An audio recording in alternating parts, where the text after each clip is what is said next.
Okay, so we're going to go ahead and go over 2.8. This will conclude Unit 2 notes. There again, please make sure that you have your notes from 2.6 all the way to 2.8. That there again is the only way that you're going to be able to avoid absences at the conclusion of the week.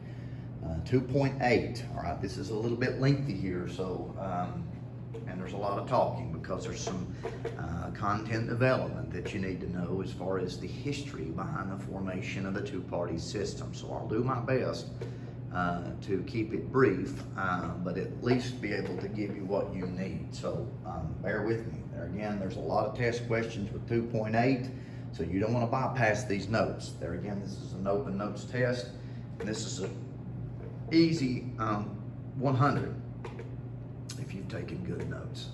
Okay, so I'll burn a minute at a time anyway, just talking about that, so I guess I better move on.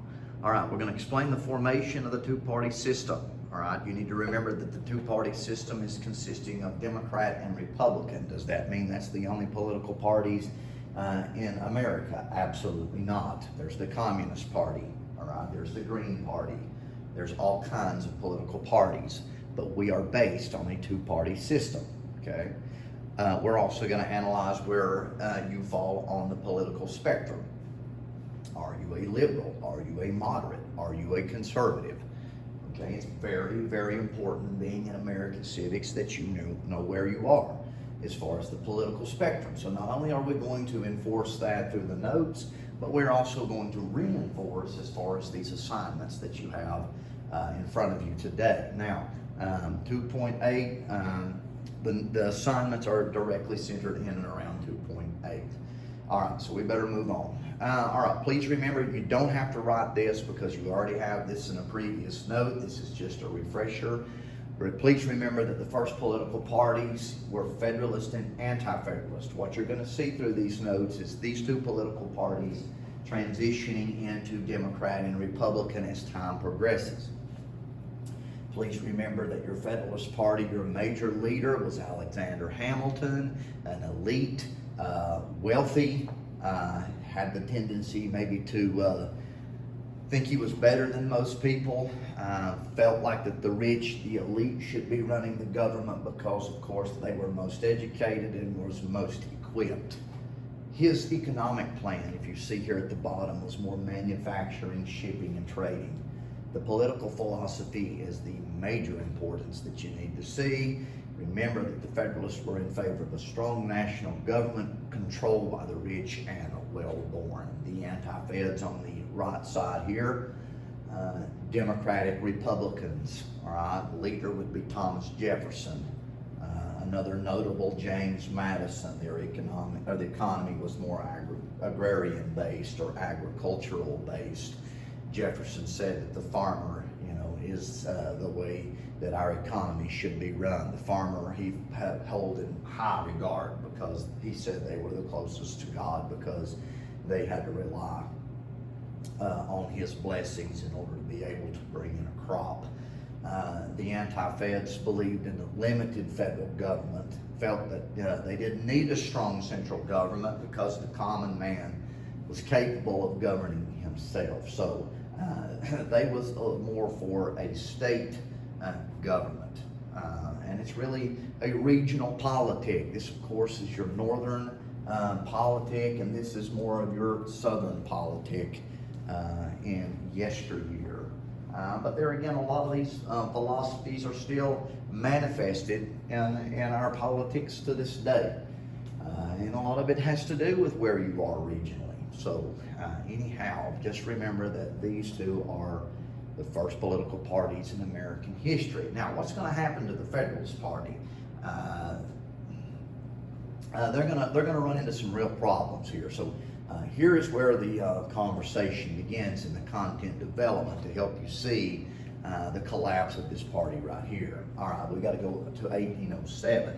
1807, Thomas Jefferson is president of the United States. He implements an embargo act. An embargo act is basically saying that we are not going to trade anymore with Britain. The Federalists, there again, have a decent working relationship with the British. Thomas Jefferson sides more with France. They're at war with each other, Britain and France. We continue to trade with both countries. Both countries have a tendency to want to impress our merchant shipment, all right?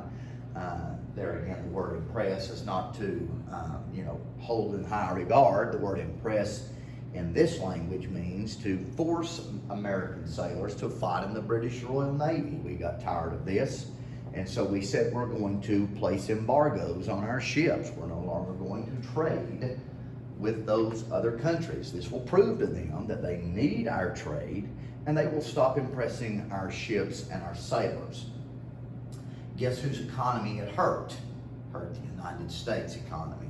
Thomas Jefferson was an excellent leader. He was the author of the Declaration. He, of course, purchased all of the territory from Louisiana to Montana. So he done great things as far as contributing to America, but this would probably be his ultimate mistake, the Embargo Act, that would lead to pinning down his greatest failure or mistake, and he almost collapsed the United States. The Atlantic seaboard went into a state of depression. All right, the Federalists, there again, are manufacturing, shipping, and trading. All right, who are they trading with? They're trading with the British. They can't do that now because there's embargoes placed on the ships. Okay, so the Federalists band together in the New England area, and they make their way down to Washington, D.C. All right, so hold that thought. Federalists now in Washington, D.C. And so there again, they're saying, we got some problems here. This embargo needs to be lifted. If this embargo is not lifted, then we are going to secede from the United States. All right, secede from the U.S. During early 1800s, the Federalist Party would collapse when the New England Federalists wanted to secede from the U.S. All right? Holy crap. This was the first group of people here who are talking about secession. All right? So when everybody talks about the Federalists, they say, oh, yeah, a political party who wants to be traitors to the United States. So that's how desperate that the Federalist Party had become as far as the need of trade, saying that you don't let us trade, we'll break away from the United States and we'll trade with England that way. So they're not doing a lot to help their political party. All right? So the party would lose popularity, which would lead to their demise in the early 1800s. This that you see here in this image is the Hartford Convention. This is where the Federalist Party would meet in Washington to establish an ultimatum. You either allow the trade with Britain, or we are going to break the heck away from the United States. Okay, so there again, didn't do a lot to help that party. Meanwhile, all right, this is about 1811, so we're going through the course of American history here. We're at 1812, 13, and 14, eventually into 1815, because of the continuance of impressing American sailors. We are fighting the British for a second time, referred to as the War of 1812, all right? There is a northern campaign, there is a coastal campaign, and of course a southern campaign. For the most part, America is failing in the north. They are failing in the coastal campaigns, in which they would see Washington, D.C. burned. However, the southern campaign is a major success, and could be safe to say that we keep America in existence because of the victories in the southern campaign. Well, who is running this southern campaign? An individual by the name of Andrew Jackson, all right? He is going to take a group of Tennessee volunteers. He's going to take pilots. He's going to take freedmen. And they're going to go into New Orleans. They're going to establish martial law, and they're going to set up for one final stand with the British during the War of 1812. Yes, that war would end in 1850. Technically, it ended in December of 1814 under the Treaty of Ghent. But there again, we don't have email, we don't have internet, we don't have all the social media that would inform these people at the snap of a finger that the war is over. All right, so it's going to take a little time to get down to New Orleans. So what is Andrew Jackson going to do? In 1814, he's going to take a little trip. there again, he's going to go, and at the Battle of New Orleans, he is going to fight the British one final time. This would be January 1815. What's he going to do? He's going to take it to the British, all right, and defeat the British. Andrew Jackson's a Southerner, so he is more of the anti-federalist persuasion, the Democrat-Republican Party, all right? So he's a major success, all right, in the Battle of New Orleans. So what happens next? After the conclusion of the war, Andrew Jackson's a national hero, all right?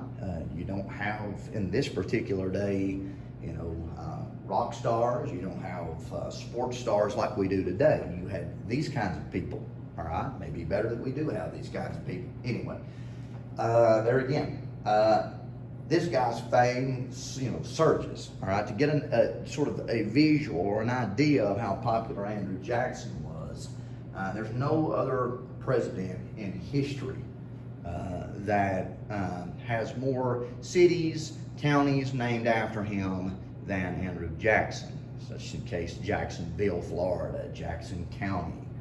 You get the idea, all right? He, there again, his popularity is through the roof. He's a national hero. He's a military hero. So what does people start to say to Andrew Jackson after the War of 1812 and his victory in New Orleans? You need to run for, not Senate, but President of the United States. Yes, President of the United States.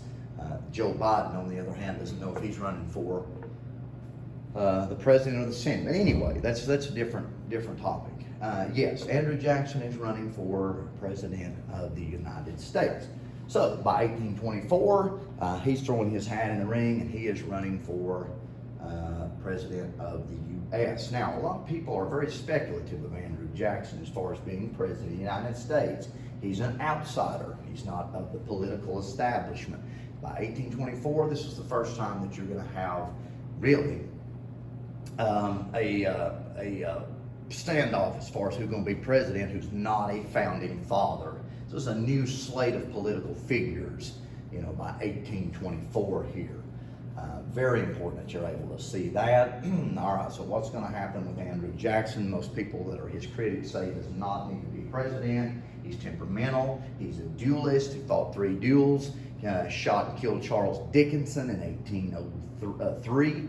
So a lot of people's like, this guy does not need to be president of the United States. He's a menace. But there again, the common man was all on board with Andrew Jackson. What happens in 1824? Andrew Jackson won the popular vote, basically had more votes, but he lost the electoral vote, all right? Now, we've not studied that yet, but just bear in mind, it takes the electoral vote to be president of the United States. I think Andrew Jackson had 99 electoral votes to John Quincy Adams. I think he had maybe 84. The other 2 candidates, of course, was less than that. So you had 4 people running. I think it's Andrew Jackson, John Quincy Adams, Henry Clay, and William Crawford. So what happens is very interesting here. Here's the shakedown. There's no majority of an electoral vote winner, all right, that you see here. It takes an electoral vote to win. There's no clear majority. So what happens next is the House of Representatives, and this is per Constitution. If there's no clear majority winner, it goes to the House of Representatives. Here's what happens. John Quincy Adams knows that Henry Clay is a member of the House of Representatives. So he's already eliminated because it's only the top 2, all right? So he says to Henry Clay, if you will convince the House of Representatives, okay, to vote for me in the 1824 election, I will make you Secretary of State. Track records show that people who were Secretary of State eventually went on and became president. So Henry Clay says, maybe not this election, but in future elections, I have the possibility of becoming a president. So what does Henry Clay do? He's successful. He is able to convince the House of Representatives to vote for John Quincy Adams, and that's exactly what they do in 1824. Andrew Jackson gets word of this and says this is a load of garbage. Matter of fact, he says in all technical terms, this is corrupt. He said it's a corrupt bargain. That's the infamous corrupt bargain of 1824. So Andrew Jackson says, and certainly dissatisfied. But there's nothing he can do because the House is voted. So he loses the 1824 presidential election. So what does he do? After losing in 1824, he reorganizes, and from 24 to 28, he works profusely to establish a new political party called the Democrat Party. Make sure you write that down. The party held the same views as the Anti-Federalists. All right, you need to remember that. There again, I know it's a lot of content I'm throwing on you here, but there again, the Anti-Federalist Party will morph into the Democrat Party because of Andrew Jackson losing the 1824 election. And he should have won that election and should have been president from really 24, if he so chose to serve 2 terms, to 1832. But nevertheless, he became president in 1828, and he served until 1836. All right, but in 1828, Andrew Jackson won the presidency under a new political party, and that was the Democrat Party. Very important that you're able to see that. Due to the Democratic Republican Party omitting Republican from their name, the Federalists picked up the name Republican. I mean, because anytime you talk about Federalists in the early 1800s, they're like, oh yeah, the traitors, the people who wanted to secede. So they're like, dude, we need to can the Federalists because we've shot ourselves in the foot. And since they've scrapped Republican, let's take the name Republican, and maybe we can regain our popularity and regain our political party. So that's how you have, over the course of time, bear in mind that there again you have a Democrat and a Republican. Your name Republican is probably not really going to stick until you get about 1850s or so under Abraham Lincoln in the Republican Party that is formed. You're really going to transition with your Anti-Federalist to a Whig to a Republican for about a 50, 60, 70 year period. But that is just information of how the origins of the Democrat and Republican Party, has taken place. Now, over time, the views and political philosophies of the Republicans and Democrats has switched. Okay, very important that you're able to see that. Most social scientists, political scientists will say that in the early 1900s, about the 20s and 30s was when there was a major shift between the Democrat political philosophy and the Republican political philosophy. So, of course, if you're of conservative principle, today, more than likely during that time period, you would have probably been a Democrat. But there again, they have switched over time. That's sort of the workings as far as historical content of how we transition into this two-party system. So hopefully that's not been overly confusing. It's a little hard to do this sometimes with the video, but it would be better to do this in person. It's a lot more engaging as far as different stories that you could tell. We just don't have time for that. But anyway, a third party, all right, a political party are organized as opposition, of course, to the existing two parties. Their reason for involvement may be supporting a cause, an idea, or backing a candidate who's split from one of the two main parties. For example, Teddy Roosevelt. He failed to win the Republican nomination in 1912. There again, he's already been president of the United States, but he's running again. He doesn't get the Republican nominee, and so he forms the Bull Moose Party in 1912, a third party. And he's probably been one of the most successful third parties. Third parties, there again, they rarely win. But he was probably the one that came the closest to winning as a third party candidate.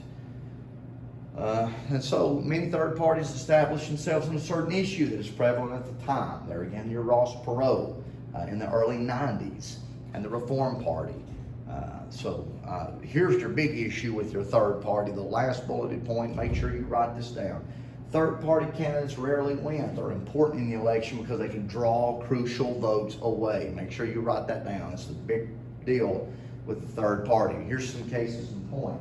It's safe to say that George H.W. Bush, running for re-election in '92 against Clinton, it's safe to say that really Clinton didn't beat George H.W. Bush, but because there's a third party candidate in Ross Perot, he drew so many votes away from Bush that Clinton was easily able to win. Another good case in point would be that during the Republican primary in 2016, that if Trump had not have won the Republican primary, the Republicans were forcing or asking Trump, let's put it that way, asking Trump to sign an agreement that he would not form a third party had he not won the Republican primary. Of course, he did, but if he hadn't, they said, you've got to sign this to promise that you will not create a third party, because the Republican Party was afraid that Trump would start a third party and take all or a lot of the votes away from the Republican Party, and thus would almost be a shoo-in for Hillary Clinton in 2016. So third parties are very important. All right, they have the tendency to draw those crucial votes away. It's what you need to know most about a third party. Precincts are voting districts, places where fewer than 1,000 voters will cast their vote. Each community, of course, is broken up into voting districts. Okay, so that's just the place where you go and you cast your vote. These are just a few voting terms. Canvassing, of course, going door to door, handing out information, asking people which candidates they support. That's going on right now, as we're 50 days or close to 50 days to Trump versus Biden in the general election. Straight ticket, of course, is a method of voting where a ballot is cast for all candidates of one party. So when you get your ballot sheet one day, up in the left-hand corner, it says, you can vote straight ticket. So you're voting, you're saying, when you bubble that in, you're voting everybody that's Democrat. You're voting everybody that's Republican. Whichever you bubble in, of course. You, of course, only vote in one, or bubble in one, but there again. That is a method of straight ticket voting. So it's pretty easy. You vote, you scratch the ticket, put it in, all right, and then you're good to go with the straight ticket. Just some voting terms that you might need to know. Platforms, there again, each party has a platform, which is a statement of the party's official stand on major public issues. What are some platforms for the Republican Party? They're probably going to be against abortion. They're going to be against illegal immigration. They may take a strong stance against same-sex marriage. It's just hypothetically speaking, but those are examples of platform. All right, they may, it may be right now currently the police departments. As far as things like that, we support the police. Not saying that the Democrat doesn't, but that just may be a platform that they would take on that. And for example, if we take the idea of abortion, and if this political party, has a platform against it and says we're against abortion, their planks would be their reasons why they're against abortion, or position statements on each specific issue in a party's platform. We're against abortion because we believe, that the child has a right to live. They have their own individual rights. Of course, if that's the way you believe, or the way the Republican Party, that may be the stance that they take. So that's just an example of how a platform works. The issue or the stance that they take on the issue, and then your planks are the sort of the reasons why that they're against that or why they're for it. Okay, so just there again, terms you will need to know. All right, we come to the major here in the conclusion. There again, these notes are very long, but it takes a little while to go over this. Voting terminology. All right, in the political spectrum, it's very important that you understand the political spectrum. You need to be able to know by the conclusion of today where you are on the political spectrum, and hopefully when you do the assignments, this will reinforce this. All right, so the far right, we refer to as the reactionary. Let's just go over these. Favors extreme changes to restore society to an earlier, more conservative state. The far right, the reactionary, a good example would be somebody like Timothy McVeigh that doesn't like that the government is oppressing, religion. What happened was David Koresh and the Davidic cult was under siege by the government. The government was very speculative of what was going on. There may have been shadiness going on. I'm not going to get into all that, but anyway, Timothy McVeigh didn't like the way that the government treated David Koresh and his Davidic cult. So what does Timothy McVeigh do? He says, I'm going to get back at the government and I'm going to go blow up a building in Oklahoma City to show the government that the people is not going to roll over and just let the government take and do whatever they want to do. That's a good example of a far right, an extreme right, a reactionary type mentality or type ideology. And bear in mind, there again, that would be a good example of the far right. Of course, that was a dangerous situation in what he'd done. And most political scientists and social scientists will tell you that the extreme right and the extreme left can have the tendency to be dangerous. So I think that's a fair enough statement. But he would be a great example of that reactionary mindset. And then, of course, when you've got far extreme left things going on, like we're kind of seeing right now with the rioting, the destruction and all that's very radical left. Sometimes it takes actions from the far right, reactionary, to sort of balance that out just a little bit. So, and you're starting to see maybe just an element of that on the far right, where they're the Proud Boys and the Patriots, and people are starting to manifest themselves in the streets to try to subdue a lot of that. So sometimes that's what happens, when you've got situations. It's a great time for the student to understand the political spectrum with all the things that's going on, okay? And I'm just doing the best I can as far as to explain that, without, offending or anything like that. I mean, I have my own personal beliefs, but of course I'll keep them to myself, or at least, until you get in class, and then we'll go. But anyway, the conservative seeks to keep in place the economic, political, and social structures of society. All right, your conservative is going to say no to abortion, probably going to say no to same-sex marriage. We believe that marriage is traditional between man and woman. Okay, so they want to keep in place the traditional values of politics and the social structure. Okay, they're conservative. Okay, very important that you're able to see that. But anyway, the conservative, to be straight up with you, would be about where I would fall. Okay, the conservative. There are times where you may have more of a moderate view on certain things, but for the most part, I would say that I'm probably here. All right, and certainly the fourth period. Okay, the fourth period is like a dadgum Trump rally, and that's okay. So the conservative is about right in here.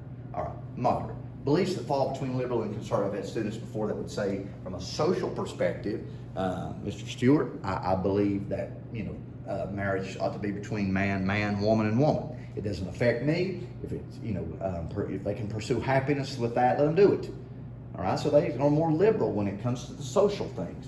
When it comes to the national security, such as building a wall to keep illegal immigrants out, they're in favor of it. All right, so the beliefs fall between liberal and conservative. That represents a moderate.